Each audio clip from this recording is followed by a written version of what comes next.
नित्यं ध्यायन्ति योगिनः कामदं मोक्षदं चैव ओंकाराय नमो नमः।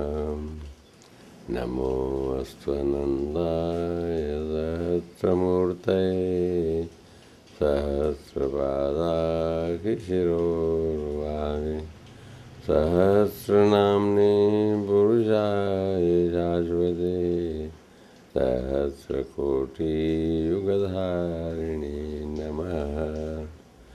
ॐ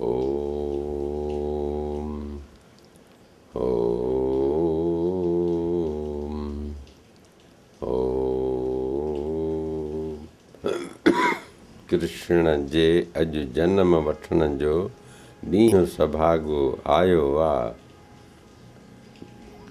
बोल कृष्णचंद्र भगवान की जय। अॼु कहिड़ो न सुंदर ॾींहुं आहे। कंहिंजे जन्म जो ॾींहुं आहे। भगवान कृष्ण जे हिन जे नाले खे केरु न सुञाणे। इन करके जन्माष्टमी चई करके मशहूरु थियो आहे। ॿियनि में नालो जुड़ियल हूंदो आहे, जीअं राम नवमी त राम जे जनम जो ॾींहुं उहो राम नवमी, राधा नवमी, अहिड़ीअ तरह। पर हिन में नालो न आहे। नाले न हुअण जो मतिलबु आहे नालो जंहिंजो मशहूरु हूंदो आहे उन जे नाले हर खणण जी जोड़न जी ज़रूरत न पवंदी आहे। इन करके जन्माष्टमी चवण सां कृष्ण जे जनम जो यानी अवतार धारण करण जो ॾींहुं। अवतार छो थो चयो वञे जो जनम आम माण्हुनि जो थींदो आहे। तव्हां असांजो जो कर्म जे करे ॿधिजी ईंदा आहियूं, शुभ कर्म या कुकर्म। कुकर्म जो फल दुख, शुभ कर्म जो फल सुख।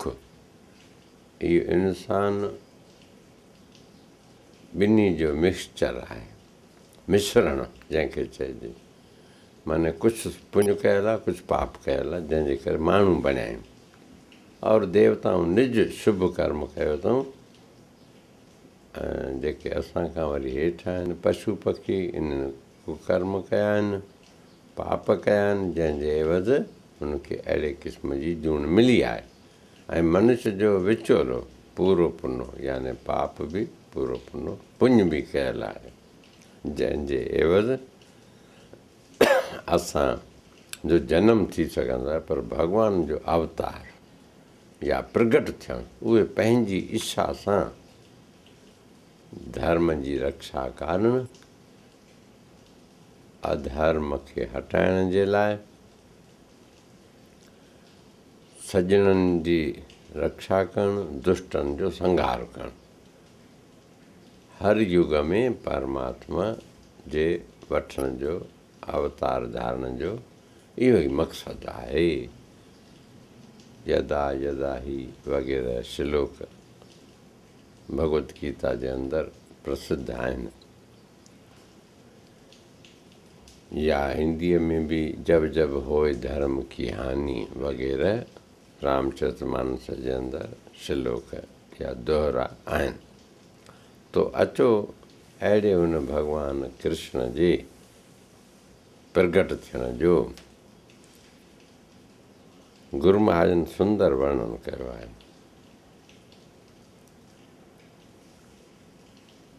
जिते जनम अखर लिखियल आहे, जन्माष्टमी वग़ैरह, माने पंहिंजी इच्छा सां आयल, न कि कर्मनि में ॿधिजी। जेल जे अंदरि ॾोही बि रहंदो आहे ऐं जेल जो रक्षक जेलर बि रहंदो आहे।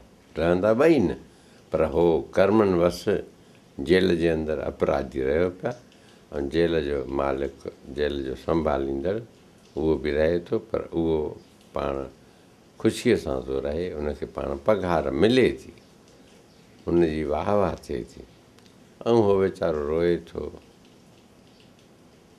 ऐं पियो ॾींहुं कटींदो आहे। अहिड़ीअ तरह भॻवानु ईंदो आहे, ख़ुशी खणी ईंदो आहे। असांजे लाइ बि पाण बि ख़ुशि हूंदो आहे। त इन करके सभाॻो ॾींहुं अॼु आहे, कृष्ण जे अॼु जनम वठण जो ॾींहुं सभाॻो आयो आहे। असांजे अंदरि में बि जे ख़ुशी जाॻे थी त सम्झो कृष्ण जनम वरितो आहे, ऐं जे ख़ुशी नथी जाॻे त सम्झो अञा असांजे अंदरि में भॻवानु कृष्ण न आयो आहे, न उत्सव आहे। उत्सव मल्हाइण जो फल आहे ख़ुशी अचणु खपे, उहो पाण हर कोई अनुभव करे, महसूसु करे इन ॻाल्हि खे, पर उहा ख़ुशी क़ाइमु दाइमु हुजे, हमेशह रहण वारी हुजे। ईअं न आई ऐं हली वई, छो जो खुशी आने से पहले जाने को तैयार रहती है और गम आकर के फिर जाने को नहीं कहता है। तो सुख या खुशी उहा ईंदी न आहे, ॾेखारी ॾींदी आहे मां आई आहियां। उहा कहिड़ी ख़ुशी? संसारी पदार्थनि जी, संसारी संबंधनि जी, संसारी संबंधी पुरुषनि जी। ऐं उहा ख़ुशी जेका अलौकिक ख़ुशी, आत्यंतिकी ख़ुशी, जंहिंखां कॾहिं नास थियणु जंहिंजो न आहे, अहिड़ी ख़ुशी यानी आनंद उहो, ऐं ॿियो व्यवहारी उहो सुख चइबो आहे। उहो क्षण क्या आहे? नाशवान आहे, ऐं कंहिंजे भेट में वधीक आहे, कंहिंजे भेट में नंढो आहे, घटि आहे। तो अचो अॼु जनम जे बारे में ख़ासि करके पोइ छा थियो भॻवान जे जनम वठण जे ॾींहुं, छा ॻाल्हि हुई? रोहिणी नक्षत्र यादव कुल में चंद्रवंशी अष्टमी मथुरा नगरी जेल जे अंदरि राति आदीअ जो ॼायो आहे। ॾिसो, कोई बि कार्य थींदो आहे त जंहिंमें वार खपंदो आहे, तिथि खपंदी आहे, अंग्रेजी यानी तारीख़ सम्झो, ऐं नक्षत्र कहिड़ो आहे, योग कहिड़ो आहे, इहे पंचांग मुजिबि ज्योतिष जो हिसाबु आहे, 5 ॻाल्हियूं खपंदियूं आहिनि। वार, तिथि, नक्षत्र, योग,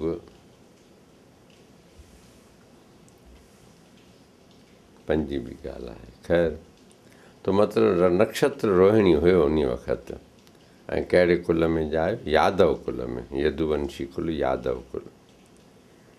ऐं चंद्रवंशी सॾाइबा आहिनि, हिकु सूर्यवंशी, ॿिया चंद्रवंशी। तिथि कहिड़ी हुई? अष्टमी तिथि हुई, इन करे जन्माष्टमी 8वीं तिथि। हीअ श्रावण महीने जी शुक्ल अष्टमी चइबी आहे, शुक्ल पक्ष जी, यानी साहु पक्ष, ऊंदाहो न, रोशनी वारो। भला कहिड़े नगर में? तो मथुरा नगरी जेल जे अंदरि राति आदीअ जो ॼायो, अधु राति जो बराबरि 12 बजे नगरी मथुरा ऐं जेल जे अंदरि भॻवानु भला कंहिंजे गोद में ॼाओ, छो जो गर्भ मां न चइबो, गोद में प्रगट थियो आहे। ॿुधाइनि था गुरू महाराज, वसुदेव देवकी ॾिसी लाल खे बेहद गदगद थियड़ा से, देवन देवियुनि ऋषियुनि मुनियुनि बि जय जयकार मनायो आहे। हीउ वसुदेव देवकीअ जे गोद में उहो लाल ॾिसण में आयो, बेहद उहे गदगद थिया। पोइ छा कयूं उन वक़्तु? देवन देवियुनि ऋषि मुनि सभु अची करके जय जयकार करण लॻा, बोल कृष्ण चंद्र भॻवान की जय। ख़ुशियूं मनाईंदा, जय जयकार पिया मनाइनि। पोइ नंद वटि पोइ पहुतो आहे, वरी नंद उत्सव उहो वधीक वरी विशेष थियो आहे। पर हाली चुपचाप में हिन कंठ जी नगरी मथुरा जे अंदरि जेल में बंदि हुया, उते बालक प्रगट थियो।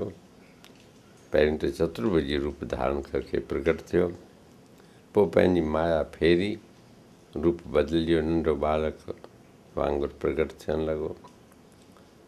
ऐं जीअं माता वैभव ॾिसी करके भुलिजी न वञे, बाल लीला मां न करे सघां, इन करके नंढे बालक वांगुरु रूप धारण करके ॾेखारी ॾिनई। पोइ ॿियो थियणु लॻो, आरतियूं ॻाइनि, फूल वसाइनि, करन कीर्तन कृष्ण जो, तरह तरह जा साज़ वॼाए मंगल ख़ूब मनायो आहे। आरतियूं करण लॻा भॻवानु कृष्ण जी, गुलनि जी वर्खा करण लॻा, कीर्तन थियणु लॻो कृष्ण भॻवान जो, कई क़िस्म जा साध वॻा, मंगलाचार मनायो पियो वञे। भला भॻवान जे कृष्ण ते जनम ते कंहिंखे ख़ुशी न थींदी?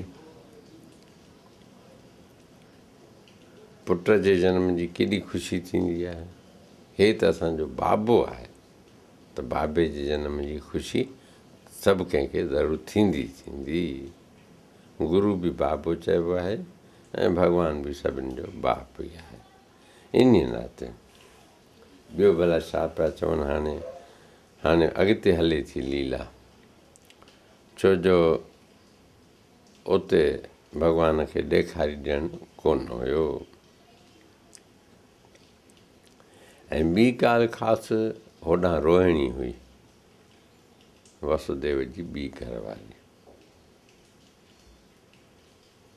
उते बालक ॼाओ आहे। उते बालक न पर बालकी देवी रूप में। हेॾां कृष्ण भॻवान खे राति जे टाइम ते वसुदेव टोकरीअ में खणी करके लिकाए हले थो।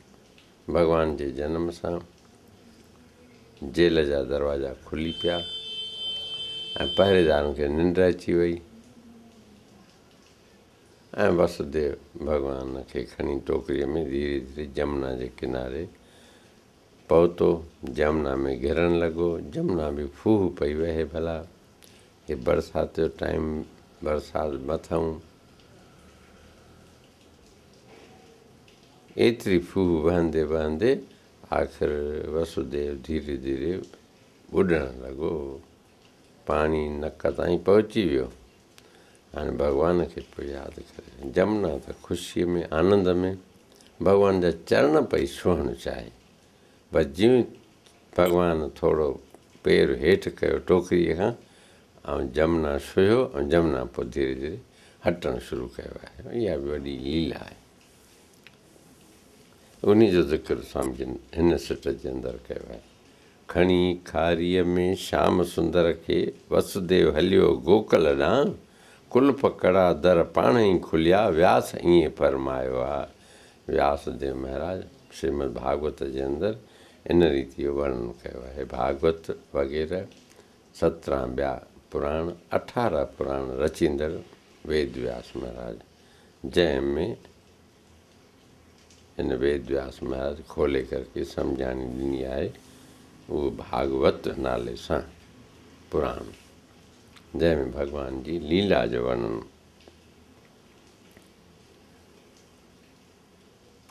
गोकुल जे अंदरि जिते नंद बाबा रहंदो हो ऐं जसोदा मैया, जनम जो श्रेय वसुदेव देवकीअ खे मिलियो, माने उन जे गोद में प्रगट थियो। बाक़ी लीला जेका करणी हुयसि बाल लीला, उहा अची नंद जे घर में कई अथई। नंद खे घर आनंद भयो, हाथी घोड़ा पालकी, जय कन्हैया लाल की। तो ॾिसो, छो जो हुते कंस न त मारे छॾे हा, हीउ 8हों बालक हुयो।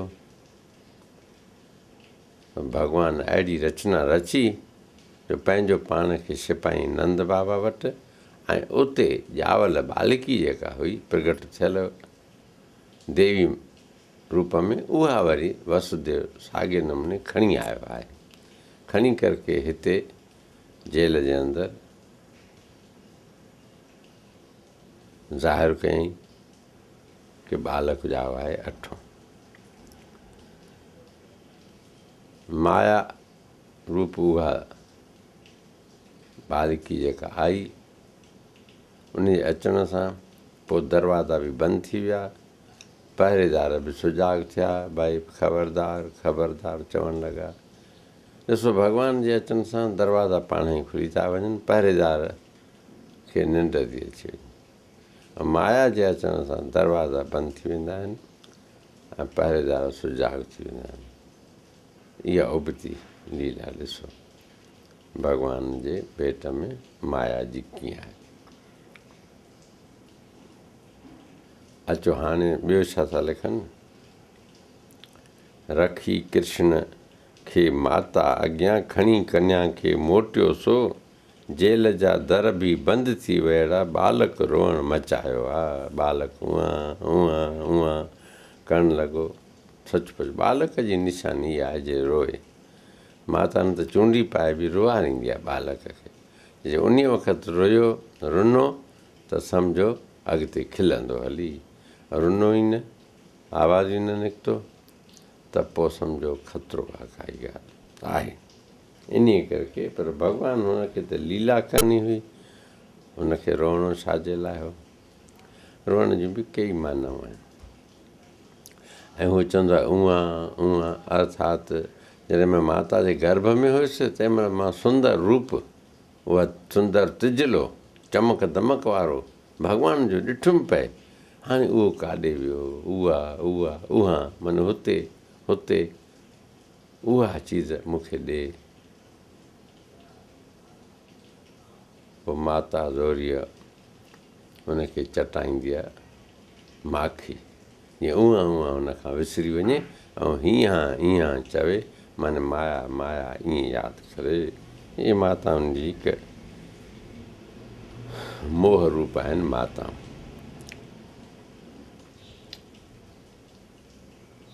हाणे छा थी ॻाल्हि, हेॾां अॻिते हली, नौकर जागी व्यास विया कंस ॾे, ॿार ॼमण जी ख़बर ॾिनी, ॿुधी कंस तंहिं दुश्मन ॼाणी, फरे मथां सटकायो आहे। जॾहिं जाॻिया नौकर वञी था ॿुधायूं, भाई कंस उथो, महाराजा अधिराज की जय हो, ॿार ॼाओ थी वसुदेव देवकी वटि। कंस ॿुधियो ऐं हिकदमि सुजाॻ थियो, चई मुंहिंजो दुश्मन ॼमी वियो, हाणे हिकदमि मारियां थो। जोश में भरिजी को फरे हिते खणी करे उन बालक खे ऐं सटें भई ख़तमु थी वञे, मरी वञे। जीअं अॻे 7 मारिया त मैं 8हों मुंहिंजो ख़ासि अवतार त इहो आहे मारण जो, हाणे इन खे ख़तमु कया। छा थो थिए पियो, उहा बालकी हुई, को ॿारु त कोन हुयो, उहो त हुनजो दुश्मन मारण वारो काल, उहो त पहुतो वञे नंद बाबा वटि। पर हिन देवी माता, उहा दुर्गा माता प्रगट थी करके ऐं खिलंदी ख़ुशि थींदी आकाशवाणी कंदी रवानी थी वई। अजब में पइजी वियो, ॾिसी करके कंस ही केरु, मां त ॿारु सम्झी हिनखे मारियुमि, पर हे त मूं त कोन, पाण त मुंहिंजे लाइ हसी बणियो, टहक ॾींदो ऐं चवे थो आकाशवाणी कंदो, छा चवंदो वियो, महल उन्हीअ नभ जी वाणी, दुश्मन तुंहिंजो गोकल में, ॿुधी कंस तंहिं मारण ख़ातिर गोकुल दैत पठायो। हा, नभवाणी थी, आकाशवाणी थी, भाई तुंहिंजो दुश्मन त गोकुल में पहुतो थी वञी ऐं तूं हाणे पंहिंजो बचाव पाण कर। ईअं न सम्झो को मुंहिंजो मौत थी, मारींदड़ मौत उहो ख़तमु मां कयो, पर उहो त पहुची वई गोकुल में। हिकदमि कंस मारण जे वास्ते पंहिंजा दूत मोकिलियईं, दैत मोकिलियईं, ऐं कंहिं न कंहिं में गोकुल जे अंदरि वञो, जेके बि नंढी उमिरि वारा हुजनि, हाणे ॼावल ॿार ख़तमु कयो, मारियो हुनखे, कंहिंखे बि न बचायो। अलाए कहिड़ो मुंहिंजो काल हुजे, वाय वेला मची वई। कंस जो भला हुकुम केरु न मञे, अची अहिड़ो हाल बणियो। मथुरा गोकुल ब्रज मंडल जा मिली करे सभु नर नारियूं ॾियनि यशोदा खे वाधायूं, तो घर आनंद छायो आहे। ऐं हेॾां मथुरा गोकुल जे अंदरि ब्रज मंडल जेको बि आहे 84 कोहनि जे अंदरि इहो ब्रज मंडल सॼो आहे, जंहिंमें मथुरा अची वई, गोकुल अची वियो, ब्रज मंडल जे अंदरि सभु नर नारियूं बरसानो, इहे 5 ॻोठ हिन वक़्तु बि परिक्रमा जे अंदरि ईंदा आहिनि। सभु नर नारियूं भाई वाधाई हो, वाधाई हो, वाधाई कंहिंखे ॾियण लॻियूं यशोदा खे ऐं नंद बाबा खे, भाई नंद बाबा तो वाधाई। छो नंद खे छो हर भर ॼाओ भॻवानु या उन वटि छो प्रगट थियो? नंद माने आनंद, आनंद जिते हूंदो आहे उते ई भॻवान जो अवतार थींदो आहे। इहा पक सम्झो, जेको रोअंदो आहे उन वटि थोरी भॻवानु ईंदो। भॻवानु त खिलंदड़नि खे खिलाईंदो आहे, रोअंदड़नि खे त रोआरींदो आहे पाण। त नंद वांगुरु, नंद जो अर्थ ई आहे खिलंदड़, नंदयति इति नंद, अर्थात जो खिले ऐं ॿियनि खे खिलाए, ॿियनि खे ख़ुशि करे। त ॿियनि खे ख़ुशि कयो हुन।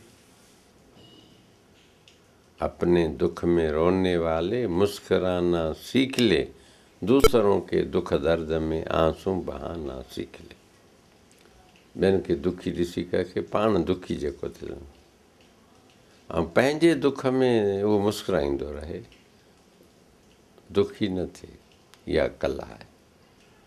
मुस्कुरा कर गम का ज़हर जिसको पीना आ गया, यह हकीकत है जग में उसको जीना आ गया। इहा जीअण जी कला आहे। मुस्कुराईंदे मुस्कुराईंदे गम जो ज़हर जेको ढुक इहो पी छॾे थो पियो, ॿाहिरों लखा नथो ॾे।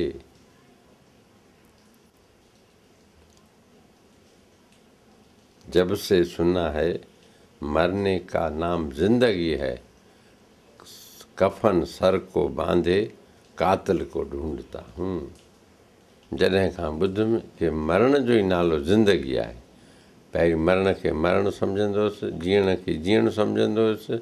उहो जीअण न आहे, संतनि जे संग में वरी उल्टो सम्झुमि। हाणे छा सम्झुमि? जब से सुना मरने का नाम ज़िंदगी आहे, मरण जो ई नालो ज़िंदगी आहे सही रूप में। पोइ छा कंदो आहे? कफन सर को बांधे कातिल को ढूंढता हूं। कफन ॿधी करके सिर सां उन मारींदड़ खे ॻोल्हियां थो, उहो किथे आहे मुंहिंजो मौत मूंखे मारे, ॾिसूं पतो पवे।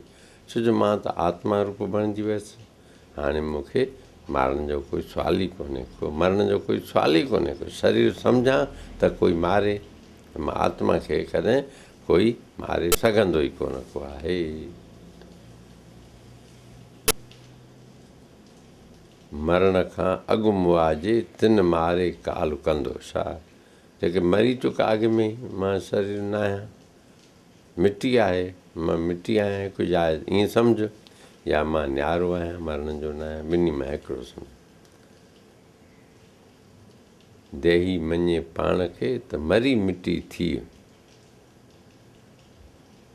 जीव मञे पाण खे जुड़ियो रहो जगदीश सां। आत्मा मञी पाण खे कॾ संथे जो सीउ, जी स्वामी जीअं तीअं पीउ, स्वामी चवे राम रस। तो कहिड़े बि नमूने सां तव्हां असां आत्मा खे आत्मा सम्झूं, अनात्मा खे अनात्मा। अनात्मा इहा देह, अनात्मा सॼो संसार, ऐं निज रूप आत्मा चओ, परमात्मा चओ, उहो ख़ुदि मां आहियां। अहिड़ी धारणा खे हासिलु करण खां पोइ त आनंद ई आनंद आहे। तो अहिड़ो ॿिए खे सुखु ॾींदड़ बणो, आनंद ॾींदड़ बणो, नंद बाबा बणो, त भॻवानु तव्हां वटि ज़रूरु जनमु, अॼु ई जनमु वठंदो। ऐं ॿियो यशोदा, ॾिसो नाले मां ई मालूम थिए थो भॻवानु कृष्ण उन वटि छो आयो? यश ॾिनई ॿिए खे। असां चाहींदा आहियूं मुंहिंजो जसु थिए, ऐं हुन छा चाहियो? ॿिए जो जसु थिए। ॾिसो ॿिए खे जसु ॾींदड़ उहा जसोदा, दा माने ॾींदड़, जस माने यश, यश चओ, कीर्ति चओ, ॿिए जो भलो चओ। हुन कयो त जसोदा बणंदी। ऐं उन वटि भॻवानु कृष्ण उहो नंद बाबा वटि नंदलाल आयो। इन करे नंद के घर आनंद वियो। जय कन्हैया लाल की, हाथी घोड़ा पाल की, जय कन्हैया लाल की। हाथी दीने घोड़ा दीने और दीनी पाल की। बोलो भाई जय कन्हैया लाल की। तो यशोदा खे वाधायूं, जय हो घर जे नंद जे घर आनंद छांइजी वियो। तो ॿियो छा लिखनि था, श्याम सुंदर जे जनम ॾींहं जूं टेऊं सभ खे वाधायूं। नंढे वॾे खे, माई मर्द खे, ॿार ॿुढे खे, सभिनी खे वाधायूं गुरू महाजन ॾेई रहिया आहिनि श्याम सुंदर जे अॼु जनम ॾींहं जूं, जन्माष्टमीअ जूं। वॾनि जो नालो विझंदे पंहिंजो नालो न, टेऊं सभ खे वाधायूं। गुरू महाजन गुरूअ लाइ केॾी भक्ति आहे। भला पोइ छा थियो वाधायूं ॾिनव बि, तो भाग भला अॼु तव्हां असांजा कृष्ण जो जसु ॻायो आहे। अॼु असां तव्हां ॿिन्ही जा सभिनी जा भाग भला थी विया। छो भाई कृष्ण जो जसु ॻायूं था। भॻवान जो जसु ॻाईंदो जेको आहे उन जो बि जसु संसार ॻाईंदो। असां तव्हां ॿिए जे कमु ईंदासीं त ॿियो बि असांजे कमु ईंदो। इहो हिकु व्यवहार आहे। समय खे असां सफ़लो कंदासीं, सजायो कंदासीं, सुकृत में लॻाए करके, अजाइनि सजाइनि ॻाल्हियुनि में न, अजाई सजाई आदतुनि में न, अजाई सजाई झगड़े करण में न, त पोइ जसु इहो साॻियो ई वक़्तु ॻाईंदो। भाई वाह वाह फलाणे वक़्त में फलाणो अहिड़ो थियो, जंहिं वक़्तु पंहिंजो सजायो कयो। सत्संग जे ज़रिए, सतपुरुषनि जे कथाउनि रस्ते पाण बि सुठो हलियो वर्ताव ऐं असांखे बि सुठी राह ॾेखारियईं। इन करके उहो वक़्तु उन जो जसु ॻाईंदो आहे। ऐं उहो वक़्तु अमर बणाए छॾींदो आहे। उन खे संतनि जे संग में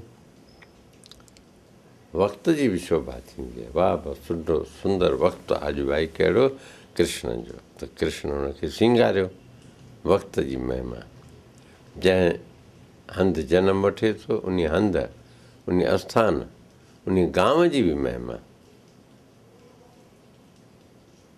वाह भाई, गोकुल न त केरु सुञाणे, पर कृष्ण जे नाते गोकुल हर कंहिंखे यादि आहे।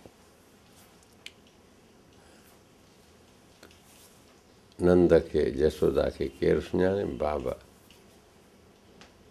नंद ठीकु आहे, पर कृष्ण जे नाते हुनजी महिमा वधी वई। कालूअ खे केरु सुञाणे, पर गुरू नानक जे नाते कालू मशहूरु थियो। अहिड़ी तरह तव्हां सां खे जीवन में इन मां सबक़ु सिखणो आहे कि अहिड़ा बणिजूं जो असांजो देश बि, पंहिंजी जनम भूमि बि ज़ाहिर थिए, पंहिंजी जाति, पंहिंजो कुल, पंहिंजो ख़ानदान, पंहिंजो माता पिता सभु असांजा जस ॻाइण लाइक़ु बणिजनि।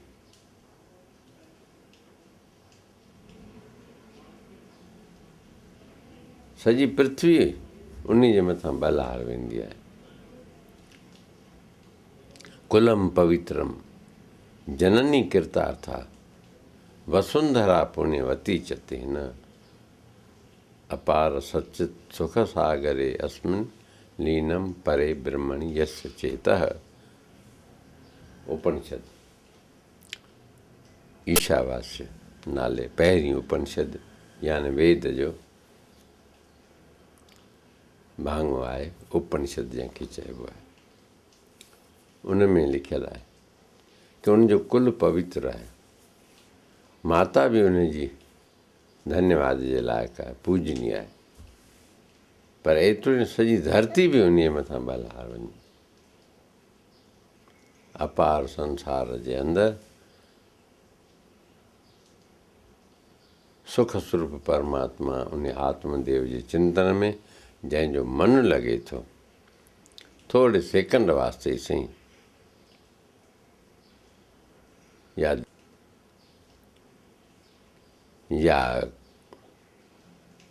कंहिं बि बहाने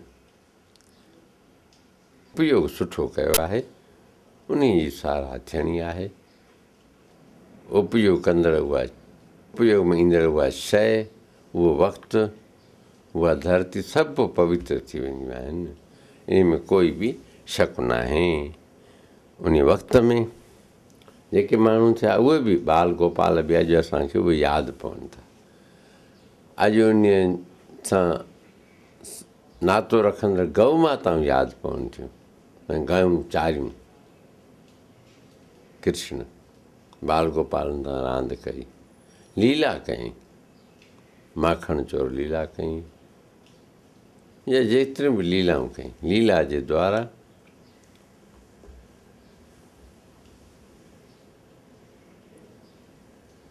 ऐं गॾोगॾु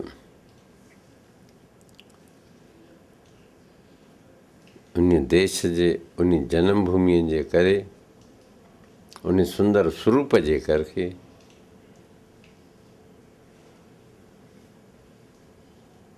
ऐं उन नाले करके उहो माण्हू यादि पवंदो आहे। नाम, रूप, लीला, धाम, इहे 4 ॻाल्हियूं आहिनि जो माण्हूअ खे अमर करे छॾींदियूं आहिनि ऐं गॾोगॾु उहे बि अमर थी वेंदियूं आहिनि। कृष्ण जे नाते, कृष्ण जी जनम भूमि गोकुल सम्झो, उन जो महारास लीला या ॿियूं लीलाऊं, उत्तम कार्य जेके कई, निष्काम कर्म, उनखे लीला नाले सां सॾिबो आहे। ऐं भॻवान जी सॼी सृष्टि हली रही आहे हिन महिल ताईं, इहा सभु लीला थी रही आहे। जंहिं कम करण जी पंहिंजे अंदरि लालसा न हुजे, इच्छा न हुजे ऐं कर्तापण जो अभिमान न हुजे कि मां ही कमु कयां थो, उनखे लीला नाले सां सॾिबो आहे। कर्ता बि न बणिजणो आहे ऐं उन में महिनत बि न करणी आहे। जेको सहजे कमु थी वञे थो उनखे लीला चइबो आहे। हे भॻवान जी लीला। असांजा भले हुजनि मुंहं पीला, मरे थो, ॼमे थो, कोई छा थो थिए पियो, अॼु उपद्रव हे, अॼु हीअ ॻाल्हि थी, अॼु हीअ थी, पर भॻवान जे लाइ त इहो लीला अथव। जीअं कुंभर हिकिड़ा मटका मिटीअ मां ठाहे थो, वरी डाहे थो, उन लाइ लीला आहे। ॿार पाणी में थापोड़ आणंदो आहे, उहो लीला कंदो आहे। माने जंहिं चीज़ जो पंहिंजे दिलि ते असरु न थिए ऐं जंहिं क्रिया करण सां तकलीफ़ महसूसु न थिए, उन जो नालो लीला चइबो आहे।